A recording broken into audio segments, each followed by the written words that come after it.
Hello दोस्तों, अभी हाल ही में सेबी ने शेयर मार्केट से रिलेटेड, आईपीओ से रिलेटेड और म्यूचुअल फंड से रिलेटेड कुछ नियमों में बदलाव किए हैं। तो दोस्तों ये जो बदलाव किए गए हैं रिटेलर्स की सेफ्टी और इन्वेस्टमेंट फ्रेंडली बनाने के लिए किए गए हैं। तो दोस्तों इस वीडियो के अंदर हम बात करेंगे आईपीओ से रिलेटेड जो भी नियमों में बदलाव हुए हैं उसके बारे में। तो दोस्तों अभी आईपीओ मार्केट के अंदर काफी उथल पुथल के बाद क्या है कि सेबी ने कुछ डिसीजन लिए हैं कि आईपीओ के नियमों में कुछ बदलाव किया जाए, क्योंकि अभी काफी ऐसे आईपीओस भी आए थे कि जो कि ओवर वैल्यूड थे और उसके अलावा काफी ऐसी लॉस मेकिंग कंपनियां भी आई थी जिसके अंदर कंपनीज और उसके प्रमोटर्स ने तो फायदा कमाया, पर जो फंस गए हैं वो है रिटेलर्स। मतलब रिटेलर्स को घाटा देखना पड़ रहा है। तो रिटेलर्स की सेफ्टी और इन्वेस्टमेंट फ्रेंडली बनाने के लिए सेबी ने आईपीओ के नियमों में कुछ बदलाव किए हैं। दोस्तों अभी आपने देखा होगा कि कार्टरेड का आईपीओ आया था, वो भी ओवर वैल्यूड था। पेटीएम का भी आईपीओ आया था, वो भी ओवर वैल्यूड था। और भी काफी सारी ऐसी लॉस मेकिंग कंपनी आई थी, जोमेटो है, पेटीएम है। तो इन कंपनियों और उनके प्रमोटर्स ने भी जमकर फायदा उठाया और घाटा जो देखना पड़ा रिटेलर्स को। तो इसके लिए नियमों में बदलाव किए गए हैं। वो बदलाव क्या क्या है वो इस वीडियो के अंदर हम जानते हैं। तो दोस्तों सबसे पहला तो नियम ऑब्जेक्ट ऑफ द इश्यू पर है। दोस्तों जब भी कोई आईपीओ आता है तो उसके द्वारा जो पैसे जुड़ाए जाते हैं उसके अंदर इश्यू साइज जो होता है, एक तो होता है पोर्शन ऑफर फॉर सेल, जिसके अंदर जो प्रमोटर्स हैं वो अपनी हिस्सेदारी बेचकर निकल जाते हैं। और दूसरा होता है फ्रेश इश्यू। तो फ्रेश इश्यू के अंदर ये बदलाव किया गया है। तो फ्रेश इश्यू से जो पैसे जुड़ाती है तो उसके अंदर क्या है कि कंपनी की ग्रोथ के लिए काम आते हैं। तो उसके अंदर अगर कंपनी क्लियर कर देती है कि हम इसके ऊपर जो पैसे जुटा रहे हैं तो आउटलेट्स खोलेंगे या कोई दूसरी इंडस्ट्री एक्वायर करेंगे या कोई नई इंडस्ट्री खोलेंगे या कोई जमीन एक्वायर कर रहे हैं या किसी और जगह इन्वेस्टमेंट कर रहे हैं, तो ये सारी चीजें अगर क्लियर कर देती है तो ठीक है। पर ये सारी चीजें अगर क्लियर नहीं होती है कि वो उस पैसे का कहां उपयोग करने जा रही है, मतलब वो अगर इसकी जगह लिख देते हैं, मतलब आपने आईपीओ के अंदर देखा होगा कि लिखा हुआ आता है कि जनरल कॉर्पोरेट पर्पस पूरा करने के लिए और इनऑर्गेनिक ग्रोथ के लिए। तो अगर इस तरह से कुछ लिखा हुआ आता है तो सिर्फ वो जो आईपीओ का इश्यू साइज है उसका 35% ही वो यूज कर सकते हैं। मतलब अब कंपनीज को क्लियर करना जरूरी है कि वो अपना हमारे जो पैसे हैं, मतलब जो इन्वेस्टर से पैसे ले रही है उसका कहां यूज करेगी। अगर वो क्लियर नहीं करती है तो वो सिर्फ जो इश्यू साइज है उसका 35% ही यूज ले सकती है इसके लिए। अब इस नियम से ये फायदा होगा कि जो इन्वेस्टर्स हैं उनको ये पता लग पाएगा कि हमारे पैसे किस जगह इन्वेस्ट हो रहे हैं या किस ग्रोथ के लिए हमारे पैसे काम आएंगे। तो इससे क्या है कि कंपनीज के अंदर भी मजबूती आएगी, मतलब जो आईपीओ ला रहे हैं उन कंपनीज के अंदर भी मजबूती आएगी, अच्छे इन्वेस्टर्स आएंगे और ट्रांसपेरेंसी भी बढ़ जाएगी। तो ये रिटेलर्स के लिए काफी फायदा होगा। तो ये नियम तो फ्रेश इश्यू का था। अब दूसरा नियम यह है कि ऑफर फॉर सेल के लिए। तो ऑफर फॉर सेल में पहले तो क्या होता था कि जो प्रमोटर्स हैं, मतलब जो भी कंपनी के प्रमोटर्स या इन्वेस्टर्स जो भी होते थे, वो क्या होता था कि ऑफर फॉर सेल के अंदर अपनी पूरी हिस्सेदारी बेचकर निकल जाते थे। अभी आपने पेटीएम के आईपीओ में देखा, कार्टरेड के आईपीओ में देखा। तो इस तरह का जो नुकसान है वो रिटेलर्स को भुगतना पड़ रहा है। तो दोस्तों जो कोई भी कंपनी होती है उसके अंदर प्रमोटर्स वगैरह होते हैं। जैसे मान लो किसी के पास 50% की हिस्सेदारी होती है, किसी के पास 20% की हिस्सेदारी होती है, किसी के पास 10% की हिस्सेदारी होती है। मान लो कोई भी नया स्टार्टअप वगैरह लगता है, तो कोई भी कई नई कंपनी होती है, उसको फंडिंग की जरूरत रहती है। तो वो क्या है कि ऐसे इन्वेस्टर्स के पास जाते हैं, तो वो क्या है कि कुछ परसेंट हिस्सेदारी दे देते हैं कंपनी के अंदर और उनसे फंडिंग जुटाते हैं।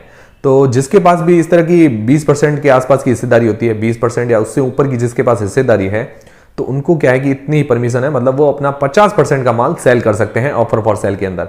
बाकी जो अपना 50% है वो अपने पास रखना पड़ेगा।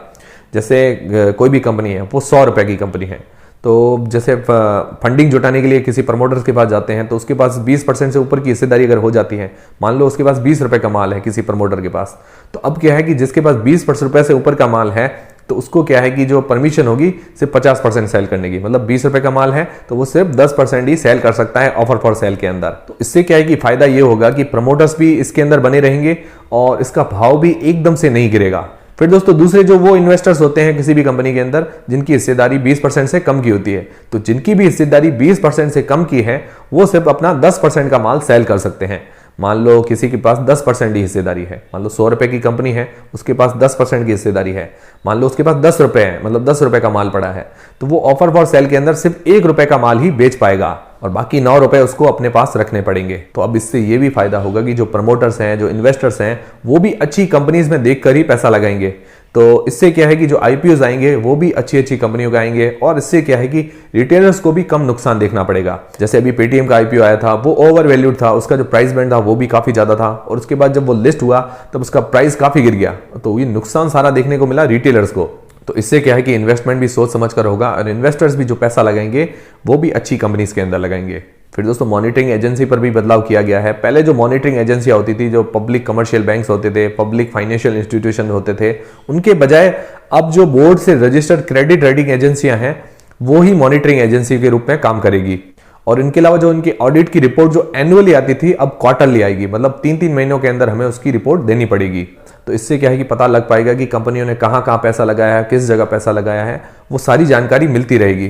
पहले तो क्या है कि 1 साल के अंदर पूरा पता लग पाता था, अब 3-3 महीनों के गैप के अंदर पता लग पाएगा। फिर दोस्तों आईपीओ के प्राइस बैंड में भी ये बदलाव किया गया है कि आईपीओ का जो प्राइस बैंड रखा गया है उसके अंदर मिनिमम 5% का डिफरेंस होना जरूरी है। मतलब लोअर प्राइस बैंड है 100 रुपए का और अपर प्राइस बैंड होना चाहिए 105 रुपए का, तो 5% का मिनिमम डिफरेंस होना जरूरी है। दोस्तों अभी आपने देखा कि प्राइस बैंड भी सही तरह से डिसाइड नहीं होते हैं। जैसे पेटीएम के आईपीओ में देखा तो 2150 रुपए का हमें एक शेयर मिल रहा था, काफी ज्यादा ओवर वैल्यूड शेयर था। अभी आपने कार ट्रेड का आईपीओ देखा, कार ट्रेड का जो प्राइस बैंड है वो भी काफी ओवर वैल्यूड लग रहा था, मतलब उसका जो प्राइस बैंड काफी ज्यादा नजर आ रहा था। तो इस तरह से मुझे लगता है कि प्राइस बैंड के ऊपर भी कुछ नियमों में बदलाव आने चाहिए। तो इसके ऊपर अभी तक कुछ बदलाव आए नहीं है, पर इसके ऊपर भी कुछ बदलाव आने चाहिए, प्राइस बैंड के ऊपर भी।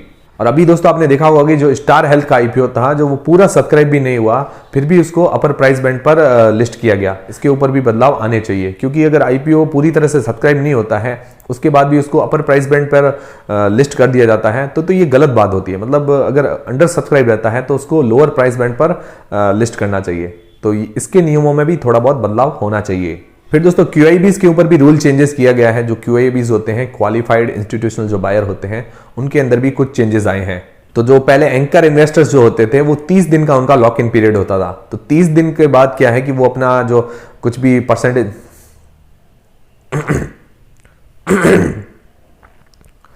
तो जो एंकर इन्वेस्टर्स होते थे उनका जो 30 दिन का लॉक इन पीरियड होता था, तो 30 दिन के बाद क्या है कि वो अपने शेयर्स वगैरह बेच के निकल जाते थे। तो 30 दिन के बाद जब QIBs और NIS जैसे बड़े बड़े इन्वेस्टर्स हैं वो अगर सेल करके निकल जाएंगे तो एकदम किसी भी शेयर पर प्रेशर आ जाता है, मतलब उसका प्राइस एकदम नीचे चला जाता है। तो अब क्या है कि 30 दिन का जो लॉक इन पीरियड था पहले, अब उसको बढ़ा दिया गया, अब उसको 90 दिन का कर दिया गया है। जो 30 दिन के अंदर वो अपनी हिस्सेदारी बेच पाएंगे सिर्फ 50% की, और बाकी हिस्सेदारी पूरी 90 दिन के अंदर बेच पाएंगे। मतलब जो अगला अपना 50% का हिस्सा है वो अगले 60 दिनों के अंदर वो बेच पाएंगे। तो मतलब अब जो एंकर इन्वेस्टर्स हैं वो टोटल 90 दिनों के अंदर अपना पैसा बेचकर निकल पाएंगे। तो ये भी काफी अच्छी बात है। इससे क्या है कि प्राइस जो है 30 दिन के अंदर जो गिरता था, मतलब एकदम डाउन चला जाता था, कोई भी ऐसे नॉर्मल शेयर होता था उसका प्राइस जो 30 दिन के अंदर काफी डाउन जाता था, तो वो उसके अंदर थोड़ी राहत मिल जाएगी। फिर जो NIIs जो होते हैं, मतलब जो नॉन इंस्टीट्यूशनल इन्वेस्टर्स होते हैं, उनके नियमों में भी कुछ बदलाव किए गए हैं। तो दोस्तों जो रिटेल कैटेगरी होती है वो 2 लाख के अंदर की होती है, मतलब 2 लाख के अंदर में जितने भी लॉट वगैरह अप्लाई करते हैं वो रिटेल कैटेगरी के अंदर आते हैं। फिर जो 2 लाख के ऊपर की कैटेगरी होती थी वो HNI कैटेगरी के अंदर आता था। मतलब 2 लाख से ऊपर जितना भी होता था वो NII मतलब HNI कैटेगरी के अंदर आता था, मतलब नॉन इंस्टीट्यूशनल इन्वेस्टर्स के अंदर आता था। अब इसके अंदर ये बदलाव हो गया है कि इसको भी 2 हिस्सों के अंदर बांट दिया गया है। तो अब जो HNI है 2 लाख से लेकर 10 लाख रुपए के बीच में इन्वेस्ट कर रहा है तो उसको अलग सेगमेंट के अंदर रखा जाएगा, और फिर जो 10 लाख से ऊपर के जो HNIs है उनको अलग सेगमेंट के अंदर रखा जाएगा। तो उसके अंदर क्या होगा कि जो 2 लाख रुपए से लेकर 10 लाख रुपए जो इन्वेस्ट कर रहे हैं उनको जो पूरा NII पोर्शन का हिस्सा है उसका 1/3 दिया जाएगा। मतलब मान लो 30 करोड़ रुपए अगर NII पोर्शन के रिजर्व हैं तो उनको 10 करोड़ रुपए का हिस्सा उनको दिया जाएगा, और 10 लाख से ऊपर की जो HNIs है उनको 2/3 हिस्सा दिया जाएगा। मतलब मान लो 30 करोड़ रुपए का पूरा NII पोर्शन है तो उनका 20 करोड़ रुपए का पोर्शन रिजर्व रखा जाएगा। तो उनके लिए भी फायदा है कि जो 10 लाख से ऊपर का पैसा इन्वेस्ट करते हैं तो वो एक अलग कैटेगरी के अंदर आ जाएंगे, उनका रिजर्व अलग हो जाएगा। और अब दोस्तों एक और बदलाव किया गया है NII कैटेगरी के अंदर।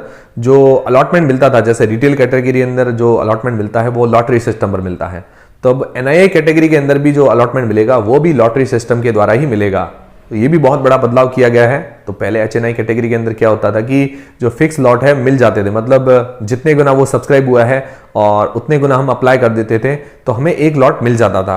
पर अब क्या होगा कि लॉटरी सिस्टम के द्वारा NII कैटेगरी के अंदर भी IPO अलॉट होंगे। और दोस्तों ये सारे नियम जो है 1 अप्रैल 2022 को लागू किए जाएंगे। तो 1 अप्रैल 2022 से भी पहले काफी IPOs आने वाले हैं, उसके बाद भी काफी IPO आएंगे।